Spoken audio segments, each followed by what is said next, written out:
আসসালামু আলাইকুম। সবাইকে সুলতানাস ফুড কর্নারের পক্ষ থেকে স্বাগতম।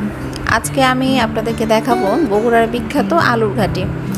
সেই জন্য আমি পাতিলে প্রথমে সাদা তেল নিয়ে নিয়েছি এবং তেলটা একটু গরম হলে তার মধ্যে দিয়ে দেব গোটা জিরা, কয়েকটা শুকনো মরিচ এবং কিছু গরম মশলা। এটাকে একটু হালকা ভেজে নিয়ে তার মধ্যে দিয়ে দিব বেশ খানিকটা কুচনো পেঁয়াজ। পেঁয়াজটা দিয়ে আমরা খুব ভালোভাবে এটাকে ভেজে নেব।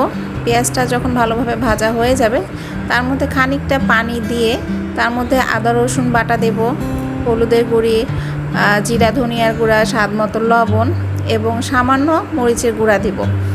আমার যেহেতু ছোট বেবি আছে সেই জন্য আমি এখানে ঝালটা একটু কমিয়ে দিচ্ছি, আপনারা আপনাদের স্বাদ মতো দিয়ে নেবেন।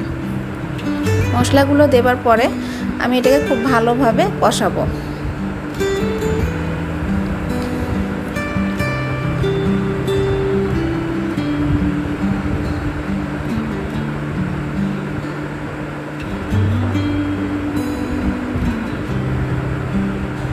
মশলাটা যখন ভালোভাবে কষানো হয়ে যাবে তার মধ্যে আমি কয়েকটা রসুনের কোয়া দিয়ে দিব, বেশ কিছুটা রসুনের কোয়া দিয়ে এটাকে একটু কষিয়ে নিব এবং মশলাটা কষানো হয়ে গেলে তার মধ্যে আমি আগে থেকে সেদ্ধ করে রাখা আলুকে সামান্য আধ ভাঙা যেটাকে আমরা বলি সেইভাবে ভেঙে নিয়ে আমরা এই মশলার মধ্যে দিয়ে খুব ভালোভাবে কষে নেব।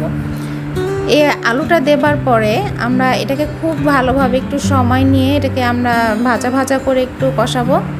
আলু ঘাটির টেস্টটা কিন্তু এখানেই ডিপেন্ড করে যে আপনি আলুটা দিয়ে এই মশলার সাথে ঠিক কতক্ষণ কিভাবে কষাচ্ছেন। আমার আলুটা এখানে ভাজা ভাজা হয়ে গেলে তার মধ্যে আমি খানিকটা অল্প একটু পানি দিয়ে আমি আরেকটু কষাবো। আরেকটু কষানো হয়ে গেলে তার মধ্যে আমি পরিমাণ মতো একটা ঝোল দিয়ে দিব। এখানে একটু বেশি পরিমাণে আপনারা পানি দিবেন, কারণ আলু ঘাটিটা ঠান্ডা হলে কিন্তু ঝোলটা কমে যায়, অনেকটাই ঘন হয়ে যায় একদম, যার কারণে প্রথমে আপনারা একটু বেশি পরিমাণে পানিটা এখানে অ্যাড করবেন। আপনারা খেয়াল করলে এখানে দেখতে পাবেন আমি কিন্তু বেশ খানিকটা এখানে পানি দিয়েছি, বেশ অনেকটা পানিটা দিয়ে আমরা একটু নাড়াচাড়া করে ঢাকনা দিয়ে ঢেকে দিব এটাকে ফুটে ওঠার জন্য।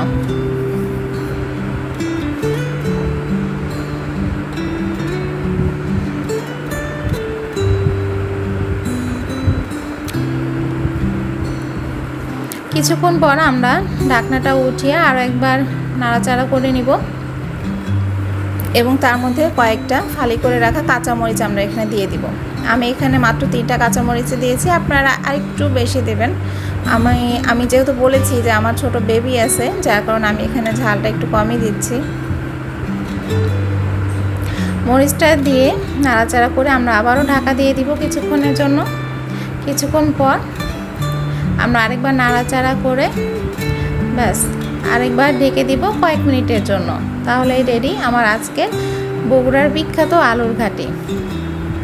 কি খুব সহজ না? সত্যিই সহজ।